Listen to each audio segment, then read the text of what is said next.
Alright everyone, welcome back to our day 11 of our daily lead code challenge, and today we have got construct K Palindromic Strings.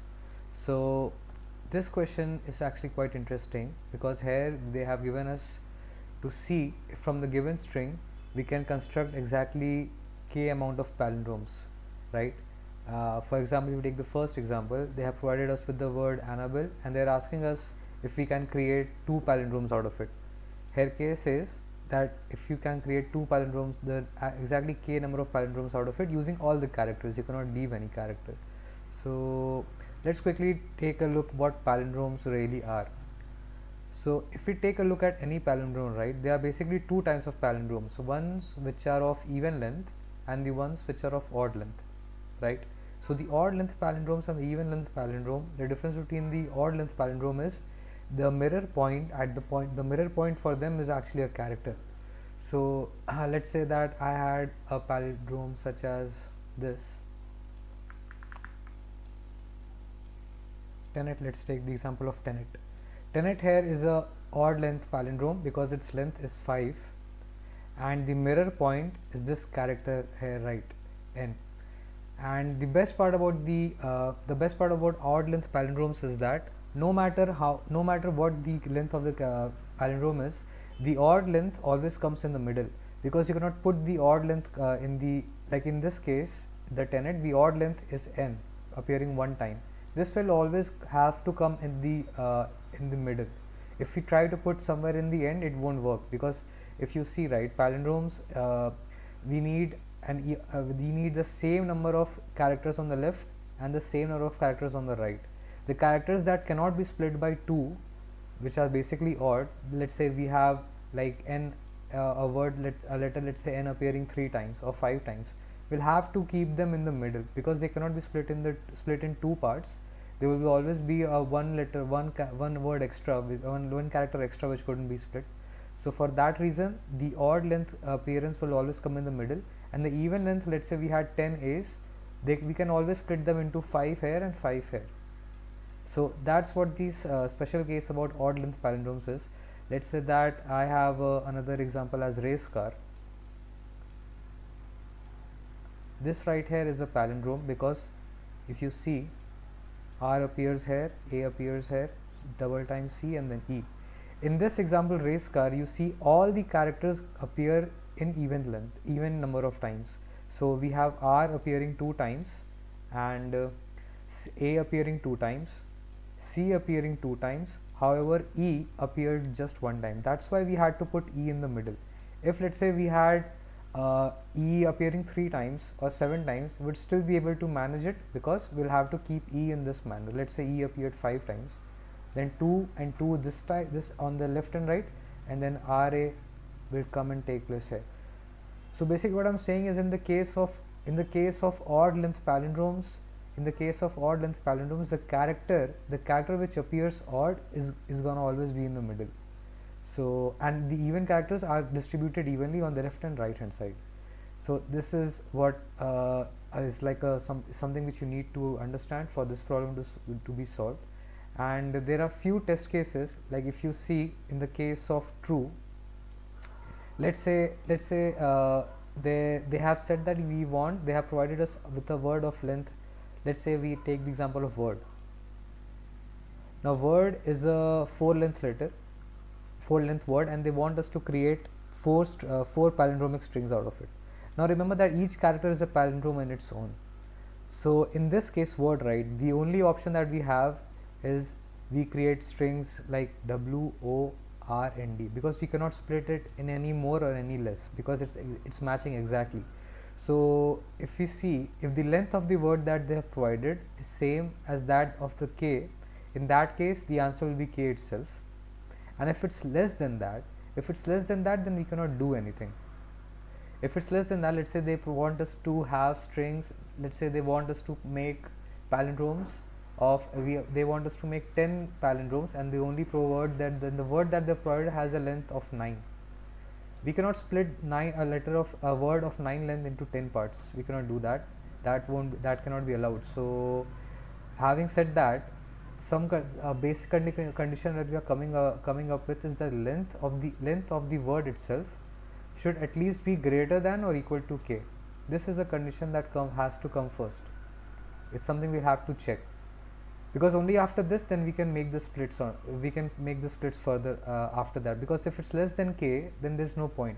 If it's exactly k, then we know what the answer will be. If it's all a, right, let's say they provided us with the a word, let's say 5 times a, and they want us to split it into 5 ways. In that case it's just gonna be 5 times a. That will be our answer. It doesn't matter what the characters are. If the length of s is matching with that of k, the answer will always be k. But when it's above s, when it's above the length, when it's greater than k, that's when things change a little. So let's discuss that. Now in the case where they have the length which is greater than k, with the length of the entire word is greater than k, right, then we'll see what we can do. Let's take the first example that we have, which is Annabelle. So we have Annabelle here. Let me write this down.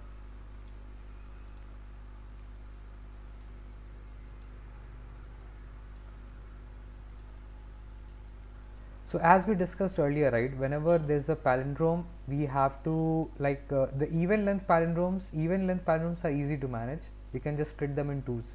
So that's that. But for odd length, the odd length characters have to be managed in the middle. So in this case, right, we know that the words which are appearing in even number of times, we don't have to worry about them, because with them we can create palindromes easily. For example, a is appearing 2 times.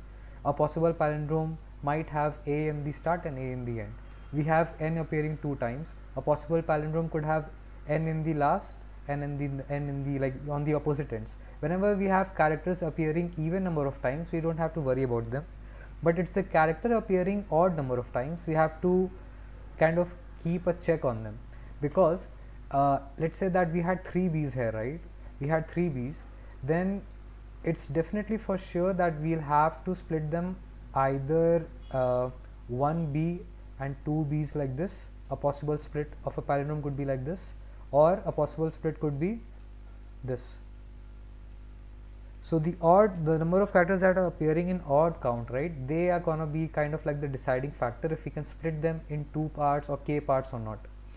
So basically what I'm trying to say is, if let's say that in case of Annabelle, right, if you see B appeared only once, so for us it kind of became easier. We know that the one of the palindrome out of the 2 is definitely gonna carry B, and it will definitely be in the middle, because again B is odd. If there would have been 3 B's, we could have still put 3 B's here, or let's say 1 B here and 2 B's in the middle of Anna, 2 B's right here. So overall, in the end, it's gonna be totally up to how many times we have, what is the frequency of the characters which are odd in frequency. So in the case of Annabelle, we had B as the only character which appeared odd number of times, and it was less than 2, so it was manageable.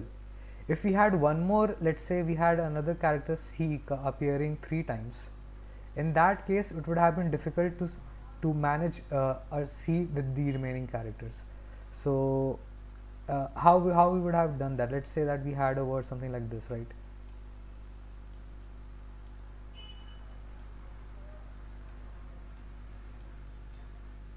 And let's say we had 2 C's, 3 C's.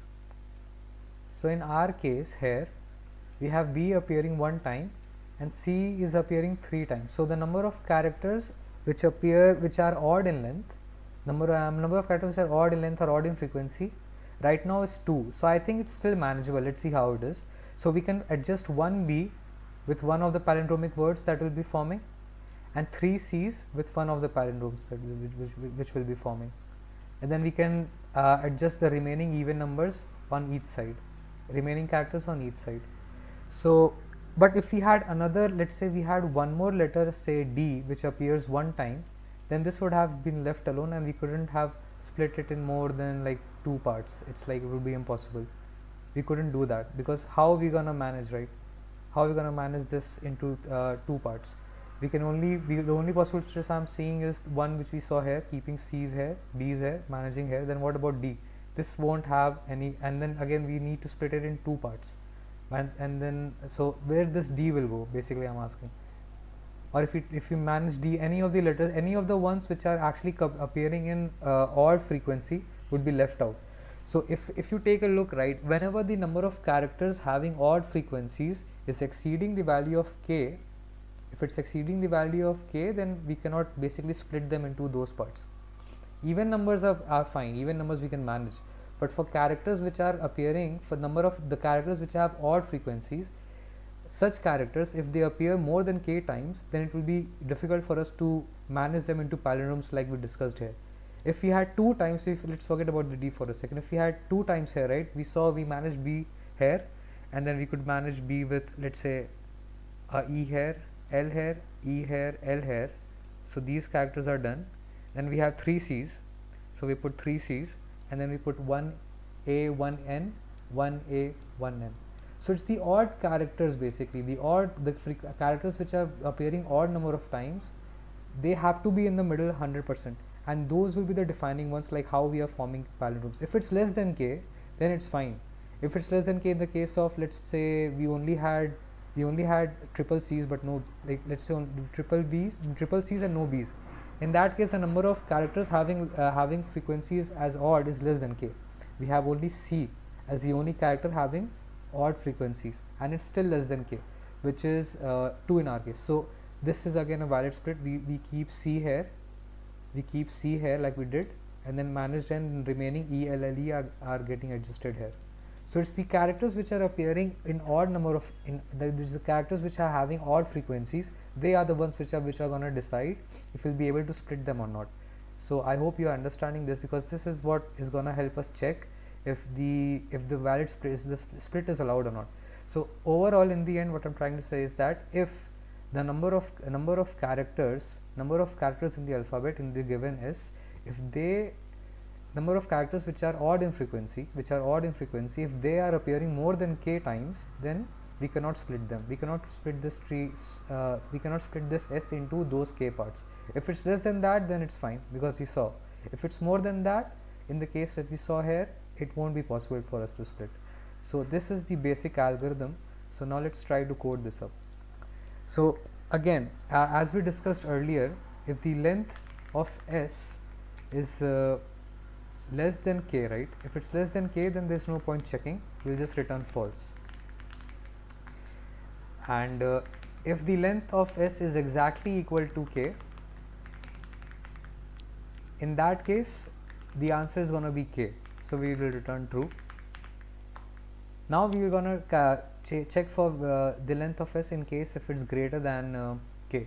We saw, right, if we had 5 A's and k is equal to 5, or let's say we had a word as S is, let's say that our S is A, B, C, D, E, and the value of k is 5. We have no other option but to split as A, B, C, D, and E. These would be our only valid splits. We have no other option, since k is equal to the length of S. So that's why we are returning true here. And then this is the case, the final case, the third case, where length of S is greater than k. So for this, since we were discussing count, so we'll need hash map for sure. Now let's quickly do a run on this character. For each character in S, we're gonna have an count for those characters, how many times they are appearing, which can be done using simple hash map. Now we have this in hash map. In this hash map, we're gonna have each letter, how many times it's appearing. Now we only need to know how many characters that are odd in frequency, how many times they are appearing. So let's define a variable called count. This count will tell us how many characters in the hash map with frequency as odd are appearing in the hash map, and is the count of such characters greater than k. So for each value in hash map, if their frequency is odd, in that case we will increase the count. So it basically means that we found a character which has an odd frequency. Now if these characters are greater than k, if such characters are greater than k, we'll have to return false, or else it's fine, we'll return true, as we saw. So return true if count if such characters having odd frequency is greater than k, basically I'm trying to say it should be false, or else it should be true. Let's try to run this. Alright, all our test cases are passing, and let's quickly submit this and see. Yeah, so this is the final solution, and it's a pretty, I think it's gonna be ON, because we only did a linear run on the hash map just to get the characters, and linear time and linear space as well, because we'll have a hash map as well. So this is the algorithm. It's the basically the odd characters that are appearing odd number of times are gonna be the deciders. If such characters having frequency as odd are more than k, then we cannot help. We cannot split them, as we saw in this case. Let's say we had a D here. We have B appearing as odd, having frequency 1, one time it appeared. We had C having an odd number of frequency 2 times now, and then again we had D having odd frequency 1 time more. So it's like 3 in total. 3 such characters which have a odd frequency and it's greater than k. We needed to split them in 2 parts. If it had been 3, we would have easily split them in 3 parts, right? We could have managed B with few characters, C with few characters, and D could have stand alone as well. But we could have done that. But since it's greater than k, which is 2 in our case, we wouldn't have split it. So that's how the algorithm is working. I hope you guys got the solution. You can go through this and try to code it up on yourself. If you have any questions, you can ask me in the comment section. So that was it for today, guys. I'll see you guys tomorrow. Bye.